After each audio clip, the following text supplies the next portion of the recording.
Hello भाई लोग, आज की वीडियो में हम देखेंगे कि हमारा सिस्टम जो है स्लो हो जाता है तो उसको फास्ट कैसे किया जा सकता है।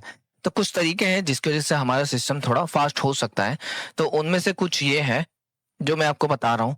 सबसे पहले आप ना इधर सर्च में आ जाना, इधर विंडो पे सर्च पे आ जाना। सर्च पे आने के बाद आपको लिखना है डिस्क डिस्क क्लीनअप। देखो डिस्क क्लीनअप लिखोगे ना तो ऐसे आ जाएगा ये डिस्क क्लीनअप। इसके ऊपर क्लिक करना और फिर सी ड्राइव सिलेक्ट करके ओके दबा देना। ठीक है, सी ड्राइव जैसे सिलेक्ट करके ओके दबाते हो ना तो यहाँ पर देखो आपको ना सबसे पहले सिलेक्ट करना रहेगा। एक तो टेम्परेरी फाइल सिलेक्ट कर लेना और दूसरा थंबनेल सिलेक्ट कर लेना। ठीक है, अब ये इसलिए सिलेक्ट करना, वो इसलिए मैं बता रहा हूँ क्योंकि थंबनेल वो चीज होता है जब कुछ भी तुम ब्राउज करते हो या फिर क्रोम ब्राउजर पे या फिर कोई भी ब्राउजर यूज करके ब्राउज करते हो तो थंबनेल क्या करता है ना, वो इमेजेस ना थोड़ी छोटी छोटी फॉर्म में सेव कर लेता है ताकि दोबारा तुम वो वेबसाइट या फिर वेब पेज पे जाओ तो वो स्पीड में वो रीलोड हो जाए, मतलब चालू हो जाए। इसके लिए ऑटोमेटिकली सेव कर लेता है। तो ये देखो 55 MB मतलब दिखा रहा है तो बहुत बड़ा हो गया है। ठीक है, और और रिसाइकल बिन भी सिलेक्ट ही कर लेते हैं, फालतू में पड़ा हुआ है इतना सारा कचरा इसमें। ठीक है, इसको कर देते ओके और इसको कर देते परमानेंटली रिमूव। ठीक है, अब ये हो जाएगा क्लीन अप। ठीक है, ये हो गया। ये होता हो गया। अब आपने क्या करेंगे, सर्च में आएंगे, वापस आएंगे, अब लिखेंगे रन।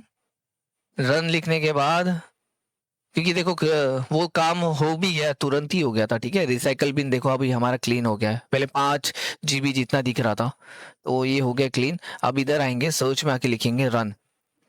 रन लिखने के बाद इधर आ गया रन, क्लिक करेंगे। क्लिक करने के बाद यहाँ पर लिखेंगे अपने परसेंटेज टैम्प और फिर लिखेंगे परसेंटेज, फिर इधर करेंगे ओके। जैसे ही करते हैं तो तुरंत देखो इतनी सारी फाइल आ गई है। अब ये हमारे कोई काम की नहीं रहती है। ठीक है, इसके ऊपर क्लिक करके कंट्रोल ए दबाएंगे और शिफ्ट डिलीट दबाएंगे। शिफ्ट डिलीट से कुछ नहीं, मतलब ये परमानेंटली डिलीट हो जाता है, रिसाइकल बिन में भी नहीं जाएगा।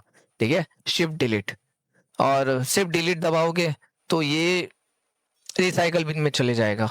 तो वहां से भी फिर वापस जाके डिलीट करने से बेटर है कि शिफ्ट डिलीट दबाओ, शिफ्ट प्लस डिलीट पे प्रेस करो और करो यस। ठीक है, ये हो गया। कुछ फाइल रह जाती है तो छोड़ दो, उसको इतना ध्यान नहीं देंगे। बाकी बहुत सारी फाइल हमारी निकल चुकी है और इसको करेंगे हम बंद। फिर वापस हम आएंगे सर्च के ऊपर और लिखेंगे रन। वापस रन को करेंगे हम चालू और अब इसके ऊपर लिखेंगे टाइम। पहले परसेंटेज टाइम लिखे थे, अब लिखेंगे टाइम। ओके करेंगे, वापस ये आया, कंट्रोल ए करेंगे, शिफ्ट डिलीट दबाएंगे और ये कर देंगे। ठीक है, डिलीट कर दिया हम और इसको कर देंगे स्किप। एक ही फाइल रह गई, कोई दिक्कत नहीं है। इसको कर देंगे अब बंद। फिर वापस हम इधर आएंगे सर्च पे और अब लिखेंगे वापस रन। रन लिखने के बाद हम करेंगे, इधर लिखेंगे अब प्रीफेच, PREFETCH। प्रीफेच क्यों करेंगे ओके। अब ये आ गई इतनी बड़ी फाइल और इसको वापस करेंगे कंट्रोल ए और शिफ्ट और डिलीट और करेंगे एंटर। परमानेंटली ये सब उड़ गया। इससे क्या होगा ना, आपका सिस्टम थोड़ा स्पीड हो जाएगा।